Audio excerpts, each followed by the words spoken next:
আসসালামু আলাইকুম রহমতুল্লাহি ওবরাকাত। সম্মানিত আমার প্রাণপ্রিয় ভাই ও বন্ধুরা, আমরা খালি সারা জীবন থেকে শুনিয়া ইয়ার যে নমাজ পড়লেও জন্নত যাইবাই, নমাজ পড়লেও জন্নত যাইবাই, কিন্তু বিষয়টা ইলা নাই। শুধুমাত্র যে নমাজ পড়লেও জন্নত যাইবাই গিয়া বিষয়টা ইলা নাই। বিষয়টা হয়ে থাকলো গিয়া আপনি নমাজ পড়তা, নমাজ পড়ার লাগান নমাজ পড়তে লাগবো, নমাজ পড়ার লাগান নমাজ পড়তে লাগবো।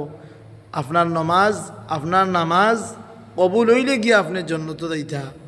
আপনার নামাজ কবুল আল্লাহর দরবার গ্রহণযোগ্য হইলে আপনি জন্নত যাইতা, জন্নত ফাইতা, বেহেশত দিতা। আর যখন কবুল হয় না তাদের জন্নত কিলা ফাইবা। দ্বিতীয় নম্বর আর এক মাতুয়ে থাকলো গিয়া নমাজ কবুল হইতে সময় করতে লাগবো কিতা, করণীয় আপনার কিতা কিতা।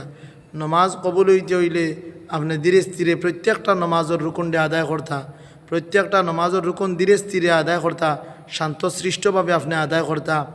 মরুক হাসর কুড়া খাওয়ার লাগান, মরুক হাসর কুড়া খাওয়ার লাগান আপনি নমাজরে পড়িতা না, মরুক হাসর কুড়া খাওয়ার লাগান নমাজরে আপনি পড়িতা না। খালি রুকুত যাইতরা সৈদ্যা যাইতরা উঠিতরা, রুকুত যাইতরা সৈদ্যা যাইতরা উঠিতরা, ধীরে স্থিরে ধীরে ধীরে ধীরে ধীরে প্রত্যেকটা রুকুনডে আপনি আদায় করতা। তারপরে আপনি আশা রাখতা আল্লাহর দরবারও নিশ্চয় আপনার নমাজ আল্লাহ কবুল করতা, নিশ্চয় আপনার নমাজরে আল্লাহ কবুল করবা, ওখানে আপনার দিল আশা থাকতো।